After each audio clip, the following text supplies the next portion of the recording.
우리는 이번 주와 다음 주에 걸쳐서 이 말씀을 가지고 하나님께 주시는 은혜를 우리가 덧입어서 또 은혜 보좌 앞에 나가게 될 텐데요. 이 시간 우리가 주께서 주시는 귀한 음성을 듣고 우리의 마음과 뜻이 하나님께로 향해지는 놀라운 시간이 될 수 있기를 간절히 바랍니다. 언젠가 제가 설교할 때 잠깐 언급한 적이 있습니다마는 강원도 태백에는 예수원이라는 곳이 있습니다. 그 예수원에 들어가는 입구에는 큰 나무 기둥에 글귀가 하나 쓰여져 있는데요. 기도가 노동이고 노동이 곧 기도다라는 그런 글귀가 쓰여져 있습니다. 이 글귀처럼 예수원에는 아침부터 오후까지 아침 기도, 점심 기도, 저녁 기도가 있습니다. 하루 3번 기도를 하나님 앞에 올려 드리는데요. 아침 기도가 노동으로 이어집니다. 그리고 노동은 다시 점심에 중보 기도로 이어지고, 그리고 오후 노동과 함께 저녁 기도가 드려지면 이 예수원의 하루 일과는 갈무리가 되게 됩니다. 예수원의 이러한 기도 습관은 성경적인 기도의 원리와 그다음에 패턴에 의하여 만들어진 기도라고 알고 있습니다. 초대교회 때는요, 사도들이 아침과 점심과 저녁 때 하나님 앞에 기도를 드렸습니다. 모든 일을 기도의 문맥 안으로 다 끌어들이게 되었고, 그리고 기도 안에서 이루어지고 기도를 통해서 거룩한 일로 승화시켰던 것을 볼 수가 있습니다. 기도와 노동의 반복되는 리듬 속에서 기도는 노동이 되었고 노동은 또한 기도가 되었던 것입니다. 그렇습니다. 우리는 기도와 삶이 분리되어서는 안 되는 사람들입니다. 우리는 하나님을 배제한 세상의 삶에 그러나 너무 익숙해져 있다는 것이 사실 문제로 지적해 볼 수 있습니다. 우리가 하루에 3번 기도한다는 것은 참 무리가 있죠. 그리고 정해진 시간에 기도한다는 것도 사실 우리는 불가능한 그런 시대에 살아가고 있습니다. 물리적으로 불가능한 게 아니죠. 우리의 마음이 준비되지 않아서, 우리 습관이 또한 갖추어지지 않아서 하루에 3번 기도한다는 것은 참 무리가 있는 것으로 생각해 볼 수 있습니다. 이러한 삶의 패턴은요, 우리의 모든 삶의 영역 속에서 그대로 잠입해 있는 것을 볼 수가 있습니다. 하나님이 없이도 세상을 유토피아로 바꿀 수 있다는 그러한 자만심이 모든 사람들에게 팽배해져 있고, 이 땅을 살아가는 그리스도인에게도 어느 정도 삶에서 영향력을 미치고 있다고 할 수가 있습니다. 겉으로 보기에는 세상 문명은 참 찬란하고 완벽하게 만들어진 것 같습니다만, 그러나 영적으로 볼 때에, 내면적으로 볼 때에 인간은 영적인 황폐화를 향해서 달려나가고 있는 그러한 브레이크 없는 자동차와도 같은 그런 삶이 우리 가운데 지속되고 있다고 할 수 있겠습니다. 하나님을 배제한 그런 인간의 문명 발전은 사탄에 의해서 교묘하게 악용이 되고 또 남용이 될 수밖에 없습니다. 결국은 이러한 모든 인간의 행동은 바벨탑을 쌓는 것으로 우리가 인식을 해야 할 필요가 있는 것입니다. 그러므로 이러한 시대적 정황과 또 시대적 상황 속에서 기도해야 한다는 것은 우리 누구나 다 공감하고 있는 바라고 할 수가 있습니다. 그렇지만 알고는 있지만, 그리고 기도의 필요성은 인식하고 있지만 시행하지 않거나 혹은 시행하지 못하고 있는 것이 문제라고 할 수가 있는 것이죠. 그래서 우리는 오늘 본문을 통해서 믿는 자의 기도, 특별히 우리 그리스도인의 기도, 무엇보다도 예수님의 제자로 부르심을 받은 우리의 기도는 어떤 기도여야 하는지 3가지 원리를 한번 살펴볼 수 있기를 바랍니다. 자, 믿는 자의 기도는 도대체 무엇일까요? 첫 번째입니다. 믿는 자의 기도는 시작과 끝이 기도여야 한다는 것입니다. 같이 한번 해볼까요? 믿는 자의 기도는 시작과 끝이 기도여야 한다. 그렇습니다. 믿는 자의 기도는 시작과 끝이 기도여야 하는 것입니다. 오늘 본문은요, 골로새 교회를 향한 사도 바울의 권면인데, 이 권면 중에서도 마지막 권면이라고 할 수가 있습니다. 그 마지막 권면이 바로 무엇과 연관이 되어 있냐면 기도와 연관이 되어 있음을 우리가 알게 됩니다. 근데 사도 바울은 골로새 교회에 편지할 때, 즉 이 골로새서 서두에도 기도로 시작하는 것을 볼 수가 있습니다. 골로새서 1장 1절로 3절까지의 말씀을 보면 그가 얼마나 기도의 사람이었는지를 우리가 말씀을 통해서 깨닫게 되는데요. 같이 한번 또한 우리 골로새서 1장 1절부터 3절까지 말씀 같이 한번 읽어보겠습니다. 하나님의 뜻으로 말미암아 그리스도 예수의 사도된 바울과 형제 디모데는 골로새에 있는 성도들 곧 그리스도 안에서 신실한 형제들에게 편지하노니 우리 아버지 하나님으로부터 은혜와 평강이 너희에게 있을지어다. 우리가 너희를 위하여 기도할 때마다 하나님 곧 우리 주 예수 그리스도의 아버지께 감사하노라. 여러분, 사도 바울은 지금 골로새 교회 성도들에게 문안 인사를 먼저 합니다. 이것은 뭐 편지를 할 때 아니면 누구를 처음 만날 때 누구나 다 하는 인사 아니겠습니까? 이렇게 인사한 다음에 사도 바울이 골로새 교회 성도들에게 하는 이야기가 기도 이야기를 하는 것이죠. 사도 바울은요, 이처럼 모든 일을 시작할 때에 또 골로새 교회 편지의 서두의 기도로 시작해서 마지막 권면을 기도를 하는 것처럼 바울은 모든 일의 시작을 기도로 그리고 모든 일의 끝을 기도로 마무리하고 있는 것을 볼 수가 있습니다. 이러한 사도 바울의 신앙적인 태도는 우리에게 시사하는 바가 너무나 큽니다. 우리의 삶은 기도로 시작해서 기도로 끝을 맺어야 한다는 영적인 교훈을 우리에게 말씀하고 있는 것이죠. 우리는 하루의 처음을 기도로 시작해야 하는 것입니다. 아침에 일어났을 때 하나님 앞에 감사의 기도를 드리고 또 집을 나서서 일터나 학교로 갈 때도 하나님 앞에 기도해야 할 필요가 있습니다. 교회에 와서도 제일 먼저 하는 것은 기도이고 다른 집을 방문했을 때도 가장 먼저 하는 것이 기도여야 합니다. 그리고 집으로 돌아올 때도 마찬가지입니다. 머물렀던 곳에서 그곳이 일터이든 사업장이든 직장이든 혹은 도서관이든 하나님 앞에 감사의 기도를 드리고 또 돌아와야 하는 것이고 집에서도 가장 늦은 시간에 해야 될 것이 바로 기도라는 것입니다. 하루를 마감할 때도 하루를 시작할 때도 기도는 이처럼 중요한 것입니다. 기도와 가르침 그리고 가르침과 기도가 어우러지면서 사도 바울은 골로새 교회를 향한 그 편지가 이제는 그리스도의 일이 되었음을 선포해 주고 있습니다. 기도로 시작해서 기도로 마무리하는 일은 이 땅을 살아가는 모든 그리스도인들에게 합당한 노동이라고 할 수가 있는 것입니다. 그렇게 되면 기도가 노동이 되고 또한 노동이 기도가 될 수 있습니다. 그러므로 저와 여러분은 모든 일에 기도보다 앞서지 않고 또한 기도보다 뒤지지 않는 그런 삶을 살아야 될 줄로 믿습니다. 기도로 시작해서 기도로 마무리하는 정말 복된 영광스러운 삶을 살 수 있기를 주님의 이름으로 축복합니다. 오늘 본문을 통해서 우리에게 주어지는 두 번째 교훈입니다. 믿는 자의 기도는 어떤 기도여야 할까요? 항상 힘쓰는 기도여야 한다는 것입니다. 믿는 자는 항상 기도에 힘써야 한다는 것이죠. 오늘 본문에서 사도 바울은 골로새 교회 성도들에게 마지막 권면을 하면서 무엇을 얘기하고 있는 것일까요? 4장 2절 상반절에 이렇게 이야기하고 있습니다. 기도를 어떻게 하라고요? 계속하라. 기도를 계속하라 라고 이렇게 말씀하고 있습니다. 사도 바울이 이렇게 말할 수 있는 까닭은요, 골로새 교회를 향하여 그리고 그 성도들을 향하여 하나님 앞에 사도 바울과 디모데가 항상 기도했기 때문에 그렇습니다.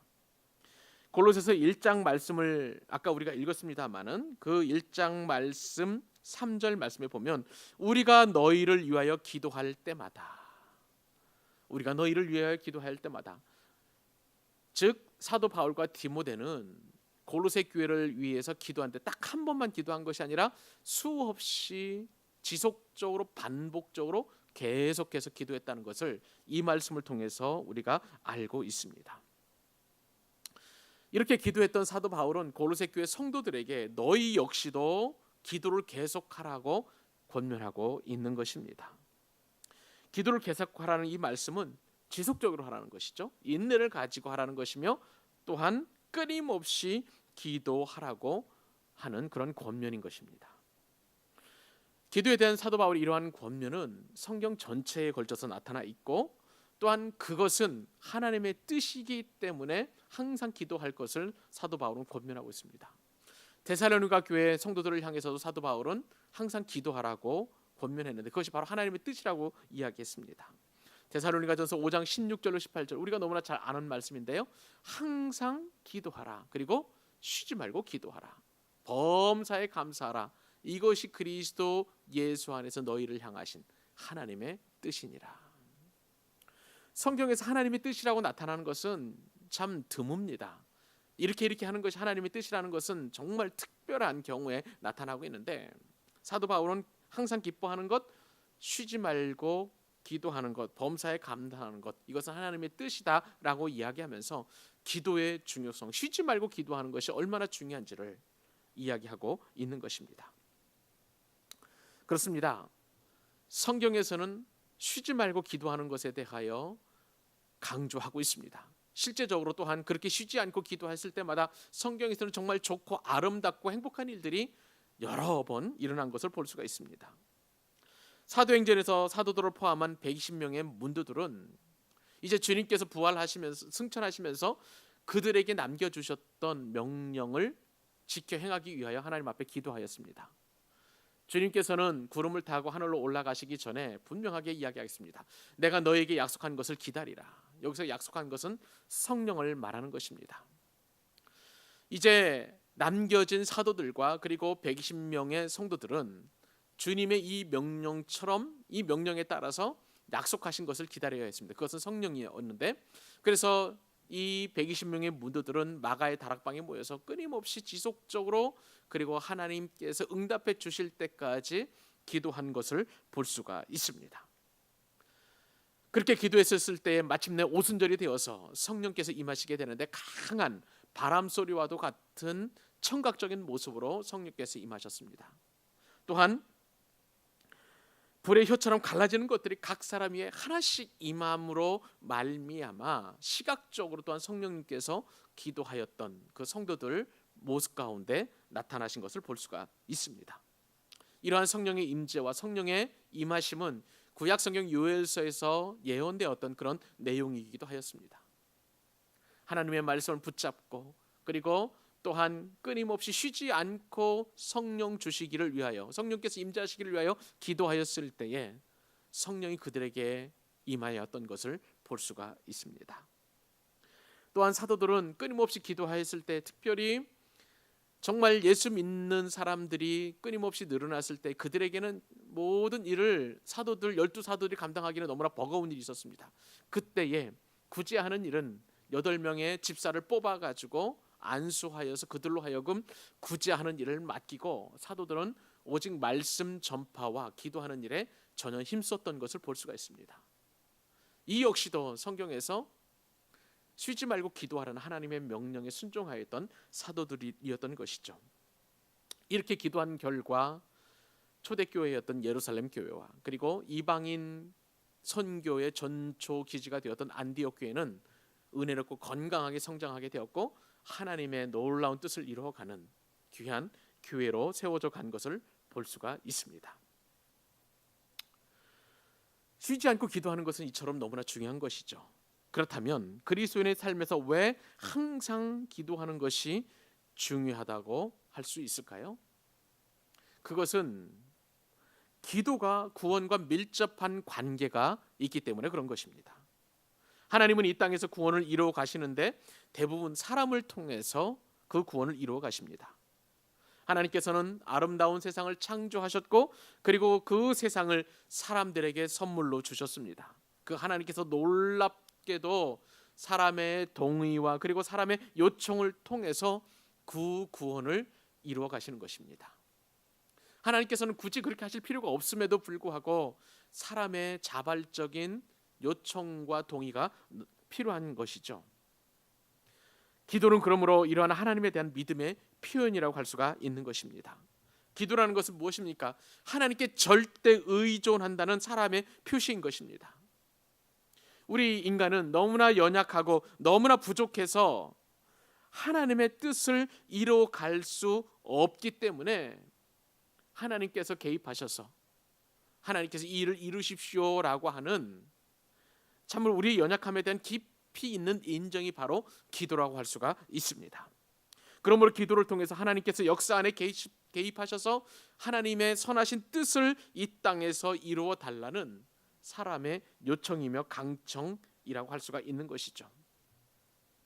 이러한 기도는요, 개인적인 기도도 포함이 됩니다. 하나님께서 기도를 통하여 나의 삶에 개입해 달라는 하나님에 대한 요청이기도 합니다. 이러한 기도는 또한 우리 가정에 대한 하나님의 개입을 요청하는 기도이기도 합니다. 기도는 또한 우리 교회에서 하나님의 뜻이 이루어지기를 소원하는 우리의 요청 사항이기도 하고요. 기도를 통해서 우리는 이 사회와 그리고 이 지역과 이 나라와 열방 가운데 하나님의 임재와 하나님의 개입을 요청하는 그러한 기도를 드릴 수가 있는 것이죠. 그러므로 우리 그리스도인이라면 항상 하나님 앞에 기도해야 하는 것입니다. 항상 기도에 힘쓰므로 말미암아 하나님의 거룩한 구원 사역을 이루어가며 그 하나님의 뜻을 이루어가는 여러분 될 수 있기를 주님의 이름으로 축복합니다. 오늘 본문을 통해서 또한 우리가 깨달아야 될 세 번째 교훈입니다. 믿는 사람의 기도는 어떤 기도해야 할까요? 깨어서 기도해야 한다는 것입니다. 여러분, 의심하지 않고 구하고 주님의 뜻대로 간구하는 기도는 하나님이 인도해 주시는 줄 믿으시기 바랍니다. 기도는 만사를 변화시키는 하나님의 능력이 되기 때문에 우리가 의심하지 않고 구하고 주님의 뜻대로 하는 그 기도는 하나님께서 그 기도를 인도해 가시는 것이죠. 그러므로 성도는 기도를 통해서 하나님과 교제할 수 있고 그리고 하나님 앞에 나아갈 수 있는 것입니다. 기도 없이는 그러므로 하나님을 기쁘시게 할 수 없고 우리 자신도 만족할 수 없는 상황에 이르게 되는 것입니다. 자, 그렇기 때문에 우리는 기도에 대한 올바른 태도가 필요한데 성도는 올바른 방법으로 하나님께 기도하며 하나님과 교제를 나누어야만 하는 것입니다. 그 나누는 방법이 바로 오늘 사도 바울이 우리에게 권면하는 것은 깨어서 기도하라. 깨어서 기도하라고 이렇게 권면하고 있습니다. 사랑하는 여러분, 우리의 기도는 깨어서 기도하는 기도여야 될 줄로 믿습니다. 이것이 바로 응답받는 기도의 그 비결인데 성경은 이러한 깨어있음에 대해서 너무나 자주 말씀하시는 것을 볼 수가 있습니다. 깨어있으라는 이 말씀은 예수님께서 친히 제자들에게 명령하신 명령이기도 합니다. 마가복음 13장 33절 말씀에 따르면 주님이 이렇게 명령하셨습니다. 주의하라, 깨어있으라, 그때가 언제인지 알지 못함이라. 깨어있으라 여기서 분명히 말씀하시죠. 그리고 마가복음 14장 38절 말씀에도 또한 이렇게 말씀하셨습니다. 시험에 들지 않게 어떻게 하라고요? 깨어 있어 기도하라. 그러나 마음에는 원이로되 육신이 약하도다라고 이렇게 탄식하신 것을 볼 수가 있습니다. 자, 여러분, 주님께서 친히 깨어 있으라 말씀하셨습니다. 깨어 있으라. 깨어 있으라 말씀하셨고 또한 우리가 환난은 이기는 방법 가운데서도 항상 우리가 기뻐할 수 있는 것이 바로 쉬지 말고 깨어서 기도하는 것입니다. 그래서 에베소서 6장 18절 말씀에 따르면 우리가 항상 기도해야 될 이유에 대해서 이렇게 말씀하셨습니다. 모든 기도와 간구를 하되 항상 성령 안에서 기도하고 이를 위하여 어떻게 하라고요? 깨어 구하기를. 항상 힘쓰며 여러 성도를 위하여 구하라. 이렇게 말씀하신 것입니다. 계속 깨어 있는 것에 대하여 성경은 말씀하고 주고 있는 것이죠. 그렇다면 여러분, 우리는 깨어 있어야 된다는 말에 공감합니다. 그리고 또 그렇게 하기를 원하는데 그러나 참 아쉬운 것은 무엇이냐면 그 깨어서 기도한다는 것이 도대체 무엇이냐 하는 것이죠. 어떻게 기도하는 것이 깨어 기도하는 것이냐라는 것을 우리가 살펴볼 필요가 있는 것이죠. 그래서 간단하게 깨어 기도한다는 의미를 말씀을 드리도록 하겠습니다. 첫째는요, 깨어 있는 성도의 기도는 믿음의 기도여야 한다는 것입니다. 우리가 믿음을 가지고 기도할 때 그 기도는 깨어 있는 기도가 되는 줄 여러분 믿으시기 바랍니다. 사람들은 흔히 기도를 많이 하고 열심히 해야만 하나님께서 들으시는 줄 착각하고 있습니다. 물론 이런 기도는 굉장히 중요한 기도라고 할 수가 있죠. 그러나 이러한 기도에 믿음이 담겨져 있지 않다면 그 기도가 아무리 열정적이고 오랜 시간의 기도라 할지라도 소용없는 기도라고 할 수가 있습니다. 사람들이 기도를 되풀이하는 이유가 무엇일까요? 그 기도에 믿음이 실려져 있지 않기 때문에 그렇습니다. 기도에 대하여 하나님께 응답하신다는 확신이 부족하기 때문에 자꾸 중언부언하면서 그리고 참 반복적으로 우리가 기도하는 것을 볼 수가 있는 것이죠. 빈말을 되풀이한다는 것은 아무 의미가 없고 믿음의 기도여야만이 우리가 깨어있는 기도로 갈 수가 있는 것이죠. 그래서 야고보 사도는 믿음이 없는 기도에 대해서 이렇게 책망한 것을 볼 수가 있습니다. 야고보서 1장 6절로 8절 말씀 같이 한번 읽어보십시다.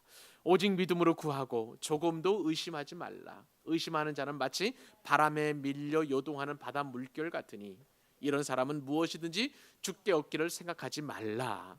두 마음을 품어 모든 일에 정함이 없는 자로다. 믿음이 없는 기도는 두 마음을 품은 기도라는 거예요. 그리고 바람에 밀려 요동하는 바다 물결처럼 이리 움직이고 저리 움직이고 하는 그러한 것이라고 야고보 사도가 이야기하고 있습니다. 사랑하는 여러분, 우리는 깨어서 기도할 때에 믿음으로 나의 기도가 하나님 앞에 응답된다는 사실을 꼭 믿을 수 있기를 바랍니다. 성경은 그래서 너희가 기도하고 구한 것은 받은 줄로 믿으라 라고 분명하게 말씀해주고 계시는 것이죠. 기도는 하나님의 선물이자 동시에 조건 없는 하나님의 은혜이기도 합니다. 우리의 기도에는 반드시 책임이 따르는데 그 책임은 바로 믿음이 있느냐 없느냐에 대한 책임인 것입니다. 하나님은 우리가 구하기 전에 우리가 이게 필요한 모든 것이 무엇인지를 먼저 알고 계시는 분이십니다. 그러므로 하나님께서 우리에게 요구하시는 것은 기도의 횟수나 그 기도의 강도나 기도의 열정이 아니라 믿음인 것이죠. 그러므로 믿음으로 하지 않는 모든 일이 무익하듯이 믿음으로 하지 않는 기도 역시도 무익한 것입니다. 우리 히브리서 11장 6절 말씀을 함께 읽어가면서 믿음으로 구하는 자에게 주시는 축복을 함께 받아 누릴 수 있기를 바랍니다. 믿음이 없이는 하나님을 기쁘시게 하지 못하나니 하나님께 나아가는 자는 반드시 그가 계신 것과 또한 그를 찾는 자들에게 상 주시는 이심을 믿어야 할지니라. 우리가 기도 응답이라는 상을 받을 때 반드시 믿음으로 구하면 그리고 하나님 계신다는 사실을 믿기만 하면 하나님께서는 우리에게 상을 주시는 줄로 믿습니다. 믿음으로 구하는 기도, 이것이 바로 깨어 기도하는 첫 번째 비결인 것입니다. 또한 깨어 기도한다는 것은 무엇일까요? 그것은 감사의 기도여야 한다는 것입니다. 자, 오늘 우리가 읽었던 골로새서 4장 2절 말씀 다시 한번 읽어보도록 하십시다. 시작. 기도를 계속하고 기도에 감사함으로 깨어 있으라. 여러분, 이 감사라는 것은 최선의 기도를 드리는 데 있어서 없어서는 안 될 중요한 요소라고 할 수가 있습니다. 그래서 사도 바울은 아무것도 염려하지 말고 오직 모든 일에 기도와 간구로 너희 구할 것을 감사함으로 하나님께 아뢰라. 우리가 하나님께 아뢰할 때 감사함으로 하나님께 아뢰라라고 이렇게 사도 바울은 권면하였습니다. 성도는 하나님이 나의 아버지라는 사실을 믿고 그리고 나의 문제를 하나님께 올려드려야 됩니다.